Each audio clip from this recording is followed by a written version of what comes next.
Hey guys, welcome back to the channel. Got a new Cardfight Vanguard Divinez episode review for you guys today. Today we're doing Season 4, Episode 5, King of Darkness. I actually thought that title was a little bit crazy considering who's in this fight, but it's because Megumi is the leader of Blackout, so it's a little on the nose. But we will cover what happened in the episode, what happened in the fight, any new cards that were revealed. There were a couple, and I will give you my thoughts on the overall episode. If you guys enjoy the content, drop a like on the video, subscribe if you're new to the channel. Let's jump in and let's talk about this episode. So the episode kicks off with Akina congratulating Erika on her win. We get a little bit of back and forth between them. We get a little bit of history about Erika. She talks about two people that she had known in the hospital, because remember she was hospitalized many times, Karumi and Kanami. And they were watching the deluxe with Erika, and her watching the deluxe is what actually got her into Vanguard. It got her she started playing because of the deluxe. So the deluxe is kind of a big deal to her. I guess as soon as she got out of the hospital after watching the deluxe, she started collecting cards. But because the deluxe is so special to her, she wants to win, and she wants Akina to win because she wants them to fight in the finals. They have a little, family fist bump, and it cuts to the opening. After the opening, we now see Yu and Megumi, and they're talking about how Yu feels being back in Kaga, and is nostalgic. Megumi talks about how much she's changed, and we get some flashbacks of some of her big losses throughout the series. Will Dress in Overdress Season 2, Will Dress, when she lost to Toya and got the flag burned, and when she started losing to the uniformers, and basically all the struggles she's gone through to show how much she's grown. But she says that seeing all of her friends on Wonder Hill always made her determined to win again, even after a loss. And she got a big lesson that she learned from everybody. She learned from Danji, Tomari, Toya, and Yu. Always gain something from a failure. So that way you can keep on improving. She declares that she's going to win the deluxe, and then right after, the rest of Blackout shows up, all there to show their support for her. We also see Danji and Ruka talking about how great of a team they are, and we kind of get where the origin of the name Blackout came from, because it accepts everybody of different backgrounds. A gathering of colors, each with its own background together, they blend into a darkness darker than black, which is where they got the name Blackout, so it's kind of cool. Then we also see Takumi, Megumi's brother, show up, and Tomari, and the four of them, Danji, Ruka, Takumi, Tomari, they're all, going back and forth, but apparently they are the founding members of Team Blackout, and they're kind of amazed at where Blackout is now. We jump over to Akina one more time, getting a prep talk from Now, seeing if he's nervous, and Now's just like, all right, you seem like you're good. And then we go straight over to the fight. Now, all of the fights that we've had up till now have had some kind of emotional tie to them, where the first one was Ruka versus Kagetsu. We all know Kagetsu's backstory. The second one was Michiru and Mirei, and Mirei wanted to beat Michiru because of their relationship with Danji. And then we also had Erika and Suo, and that one was the most emotionally charged. But this one, not really. This one doesn't have any crazy history to it, but there is some that I didn't even think about until they showed it in the episode. Akina started playing Vanguard in Megumi's shop in episode 1 of Divinez. She gave him his first starter deck, and now they're fighting on the stage of the deluxe. So I didn't even think about that, but that's our theme for this one, to show how far both of these fighters have come. Megumi from all the seasons of Overdress getting her ass whooped, and Akina starting off at the beginning of Divinez, and now here they are on the biggest stage in the current season. We get the announcement of the fight. We get to see all of the fans that have shown up to support Megumi, all of the fans that showed up to support Akina, and then we finally jump into the fight. A couple things about this fight. First off, for anybody who hasn't seen my fight reviews, they do not declare their draw for turn or their energy charge for turn. Just assume that they happened, because they do use those costs, and obviously their hand size keeps growing every turn. I will not be saying them at the beginning of every turn. And any effects that I might have missed, because they don't declare all their effects, I caught most of them. I'm pretty sure I caught all of them, but just in case, take it with a grain of salt. Also, two big things I liked about this fight. First off, because it's a fight isn't between two people that hate each other or two people that have emotional problems, these two are literally smiling the entire fight, having a fucking blast. And it just reminds me how much I love card gaming, especially competitive card gaming. This is the best showing of how much people love card gaming. The second thing is, there is not a whole lot of between turn talk back and forth between them, in the crowds. It's literally just everybody hyping up this fight the entire time, and that just makes it that much more fun, and it takes a lot less away from the fight. But anyway, so let's go into the fight. So first off, we got our starters. Megami is playing Sylvan Hornbeast Lotte, and Akina is playing Wings of Aspiration Soul. Their usual starters. So turn 1, Megami rides Blossoming Flowers Sylvan Hornbeast Cheris. Turn ends. Turn 2, Akina rides Patrol of Gus Ventesta. Akina attacks with Ventesta, and Megami doesn't guard. Akina doesn't get a trigger on his drive check. Megami takes 1 damage. Turn ends. Damage is now 1-0 with Akina in the lead. Now, shit starts flying right from turn 3. Megami rides Mercy Sylvan Hornbeast Latisse and uses Cherish skill. Auto when the unit is rolled upon by a grade 2 card with Sylvan Hornbeast in its card name. Look at the top 3 cards of your deck. Choose up to 1 grade 2 or less normal unit from among them. Call it to rear guard, and you may discard the rest. If you do not discard any cards, put the cards not chosen to the bottom of the deck in any order. Basically, if you have a bunch of units you want in the drop, you can discard them. If not, you can send triggers or things you want back in the deck back to the deck. With this skill, Megami calls, I'm going to butcher this name, Hulapoi Lilikol, and uses its skill. Auto when this unit is placed on rear guard other than during the battle phase if you have a grade 3 Greater Vanguard with Sylvan Hornbeast in its card name, Energy Blast 3, and perform one of the following. I'm only going to cover one of them because the other one has to do with Magnolia Mask, and obviously she's never going to use that skill. But you basically get to choose a card with Sylvan Hornbeast in its card name with grade less than equal to your Vanguard from your drop, and you get to call it to rear guard. With this skill, Megami calls Sylvan Hornbeast Genosla. Megami then attacks with Hulapoi. Akina doesn't guard, he takes 1 damage. Megami then attacks with Latisse. Akina guards, and then Megami doesn't get a trigger on her drive check. She attacks with Genosla. Akina guard. The turn is over. The damage is now 1-1. It is even. Now we go into turn 4. Akina rides Knight of Great Advance Ascensior, and when he does, he uses Ventesta's skill. Auto when this unit is rolled upon by Knight of Great Advance Ascensior, call this card to rear guard and soul charge 1. He also calls a new card. And I think I already hate this card. He doesn't say its full name, he just says it's called Impervious. I'm assuming it's got, Knight of or some other crazy name. But when he calls it, he uses its skill, giving it an extra 5k power. Okay.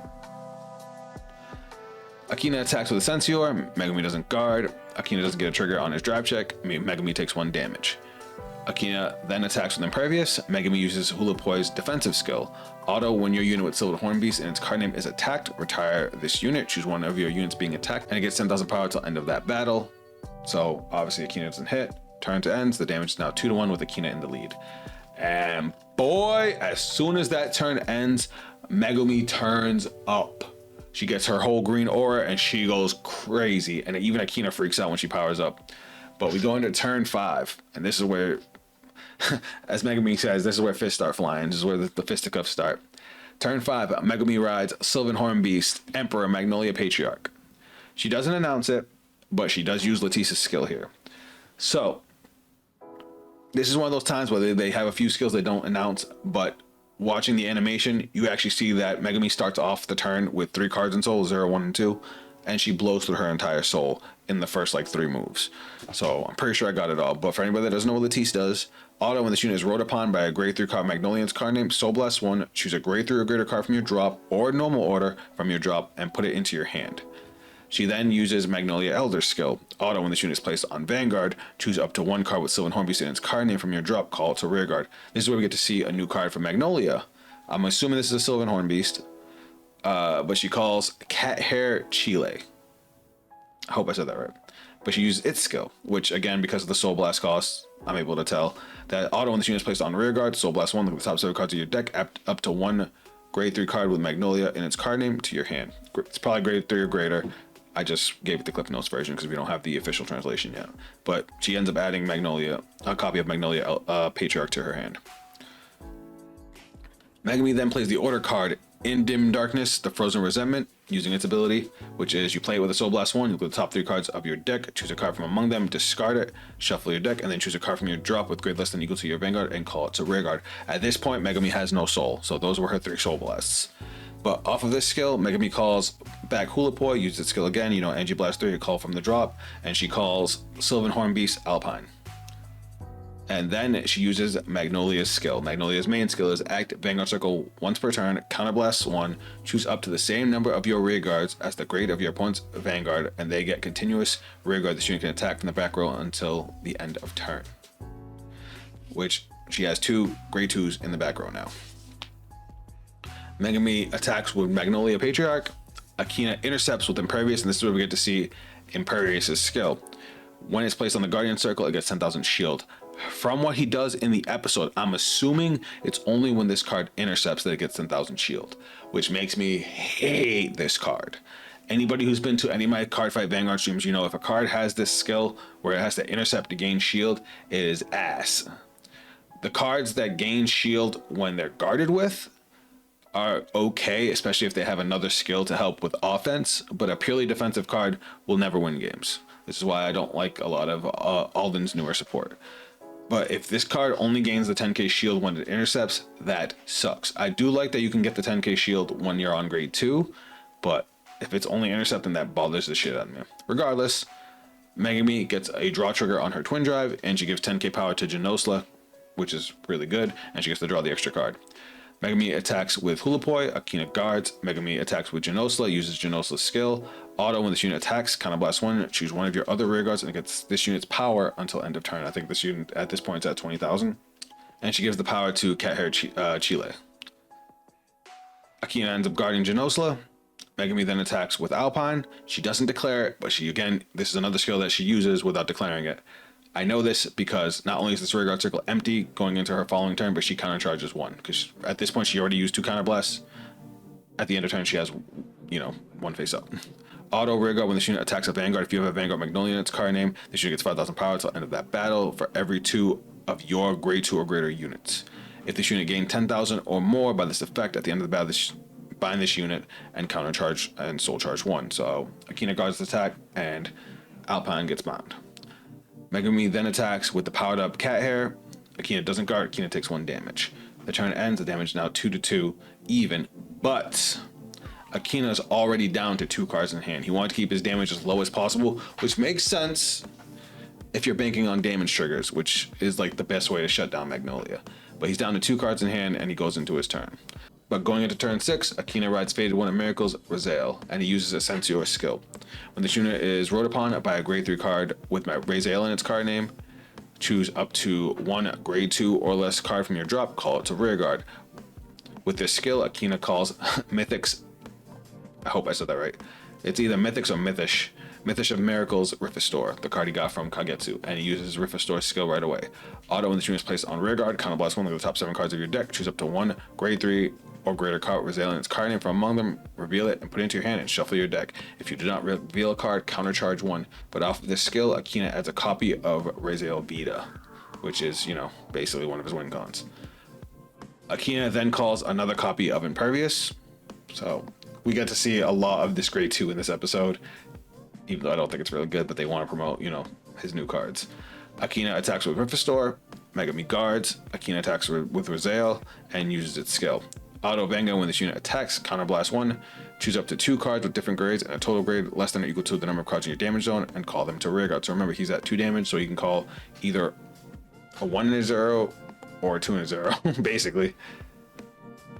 With this skill though, Akina calls Impervious back, the one that he intercepted with last turn, and he calls Knight of Perspicacity Catullus.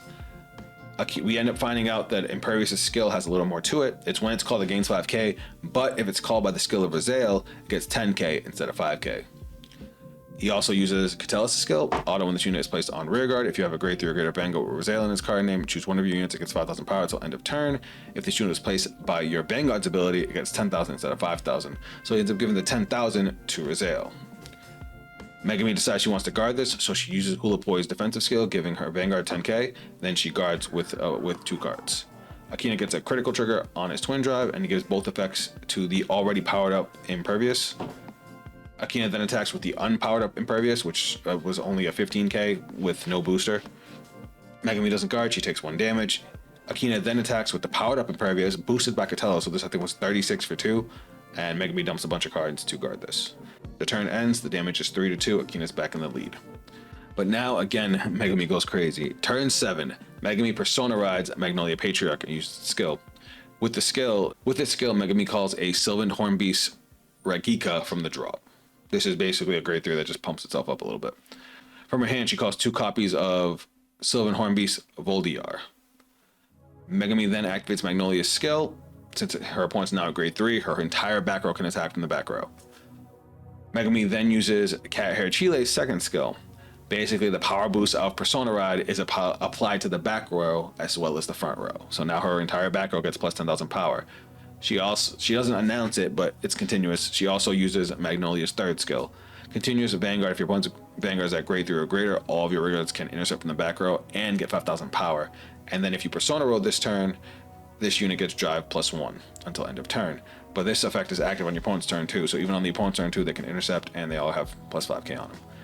Moving on, Megami attacks with Magnolia. Akina doesn't guard, remember he's at 2 damage. Megami gets a front trigger and a critical trigger on this triple drive. So she pumps up her front row by 10k, she gives that 10k from the critical to Genosla, which means she's going to power up another rear guard, and then she gives the critical to Magnolia. Akina takes 2 damage, but he gets a draw trigger on his second damage. He gives the 10k power to his Vanguard and draws an extra card. Megami then attacks with Genosla, uses its skill, giving its 35k power to Cat Hair Chile.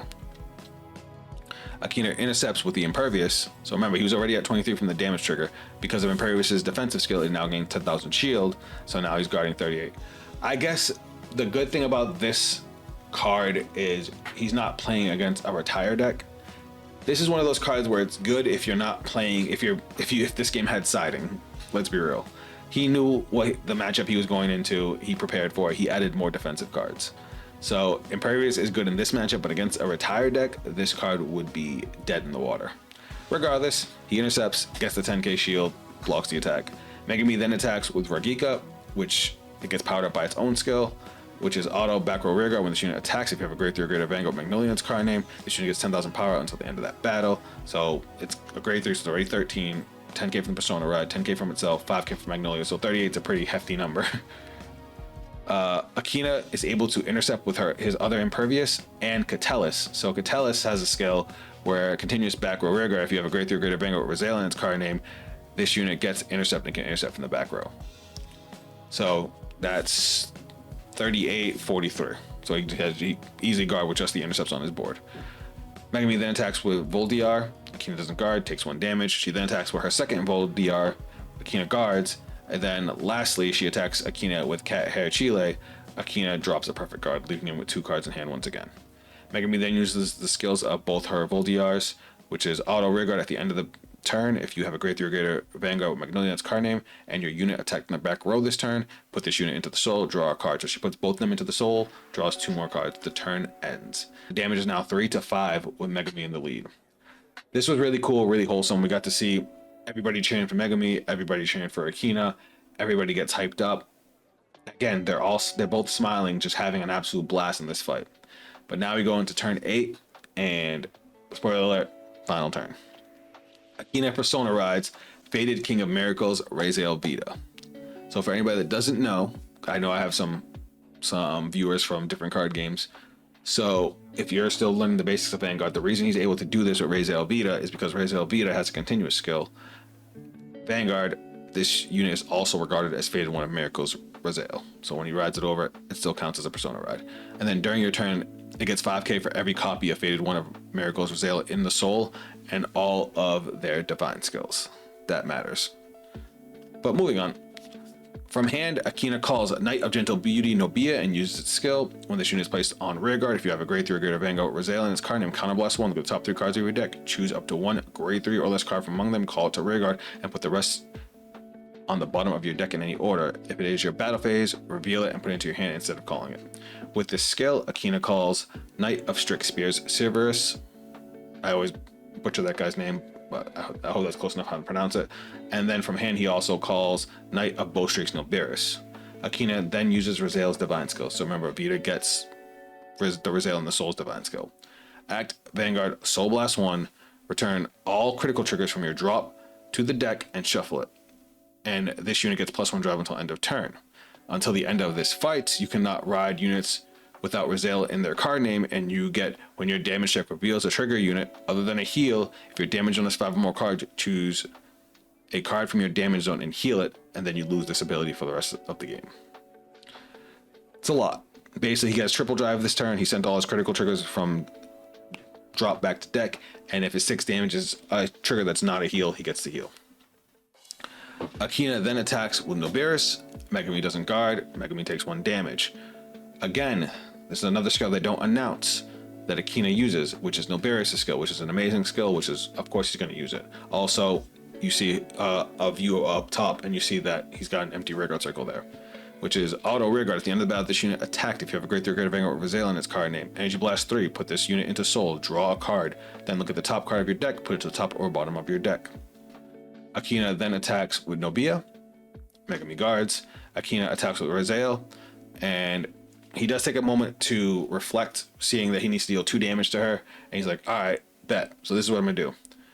He activates Rizal's skill, which is auto Vanguard. When the unit attacks a Vanguard, counterblast 1, choose up to 2 cards from your drop with different grades and a total grade less than or equal to the number of cards in your damage zone. Call them to rearguard. Then put a grade 3 or greater card with Rizal in its card name from your hand into the Soul. Choose a grade 3 or less card from your drop and call it to rearguard. If your opponent's Vanguard is grade 3 or greater, all of the units called by this effect get 5k until end of turn. So with this skill, Akina calls Riffister, another copy of Cerberus, and Catullus. He actually calls Riffister, Cerberus, and calls Catullus to the front row. And he gives all of them 5k. Then Akina uses Cerberus' skill. Auto when this unit is placed on rearguard by the ability of your grade 3 or greater Vanguard Rizal's card name, Soul Blast 1. All of your front row get 5,000 power until end of turn. Akina then also uses Catullus' skill, giving Riffister 10k because it was called by Rizal's skill. Megami ends up guarding Rizal with the perfect guard, realizing what Akina's going for, that he's trying to block her perfect guards, because that's what kind of what Riffister does. It comes down to the triple drive. Akina gets a draw trigger, gives the power to Riffister, and in Megami's, it doesn't matter how big you make that, without a critical, you're not going to kill me, because she's at 4 damage. His third check ends up being a critical, and he pours it all onto Riffister, of course. Akina attacks with Catullus. Megami doesn't guard. She takes 1 damage. There's no reason to guard it because it's going to come down to the Riffister anyway. She was hoping for another damage trigger too. Akina attacks with Riffister and uses its skill. Alright, this one's a mouthful. Auto when this unit attacks. If you have a grade 3 or greater Vanguard Rizal in its card name, this unit gets 5,000 power until the end of that battle.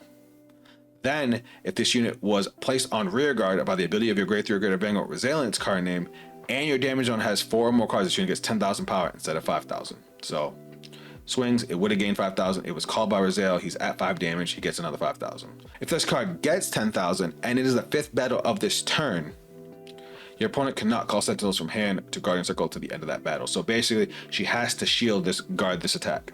Except we get to see the power of this card after all of its boosts.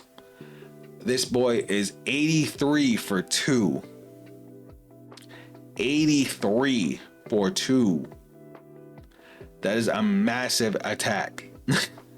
Megami obviously can't guard it, and she takes the 1 damage, and the game is now over. The damage ends up being 6-5 with Akina taking the game. Everybody goes nuts. The fight is amazing.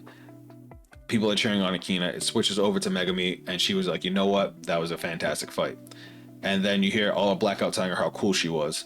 And we even see like all of the pros, everybody who's watching the fight. We even see Michiru, who even looks at Megami. He's like, you're strong. But then his eyes narrow, and you can tell he's focused on wanting to fight Akina. This fight made me really happy because honestly, when I have a really good fight like that in Vanguard, as competitive as I am, even if I lose, as long as it's a good fight where we actually got to play the game, I love it. I don't like seeing somebody get absolutely luck sacked, which I know is a big part of Vanguard, but those back and forth games where it comes down to the wire, man, those just feel so goddamn good. Anyway, after the announcement of Akina winning, Megami and Akina, you know, they talk about how much fun they had. They shake hands.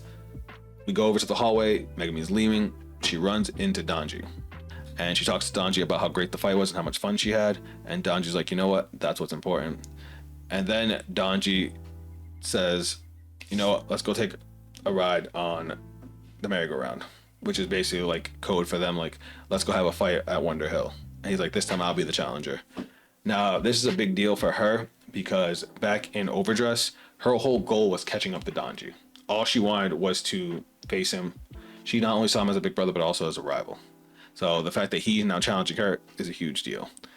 But you can also see how strong she is because even though she just come off a loss, She's just like, you know what? Blackout accepts everybody. We accept all challenges. I accept your challenge. She's got a big smile on her face, ready to go on to the next fight. Now we get to see our final four. Michiru, Akina, Ruka, and Erika. We also get to see the bracket. So the first fight coming up is going to be Erika versus Ruka.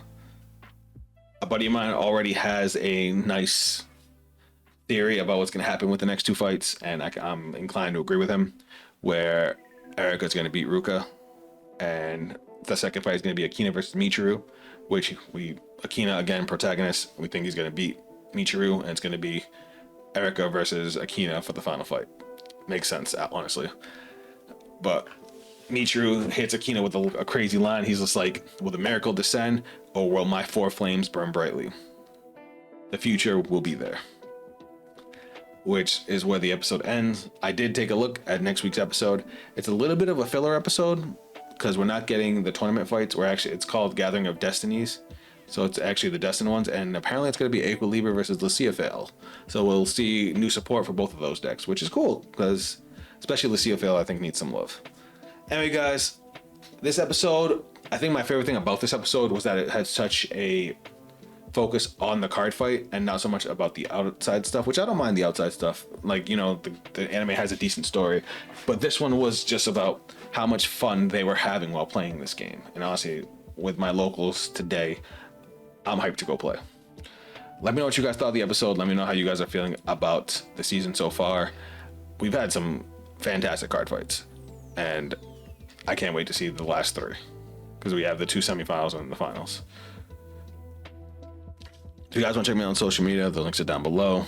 If you guys want to see me play some Cardfight Vanguard live, next Cardfight Vanguard stream will be Tuesday, 11 a.m. Eastern Standard Time. I know I canceled last week's, and I'm sorry for you guys who didn't get to see that, but we will be trying out some new stuff. That's going to be it for me, and I'll catch you guys on the next video. Later. See it in my eyes, I was born for this. I got demons on my side, you ain't high like this. I got reason to believe, found meaning from my gifts. Only I can change the world and it go like this.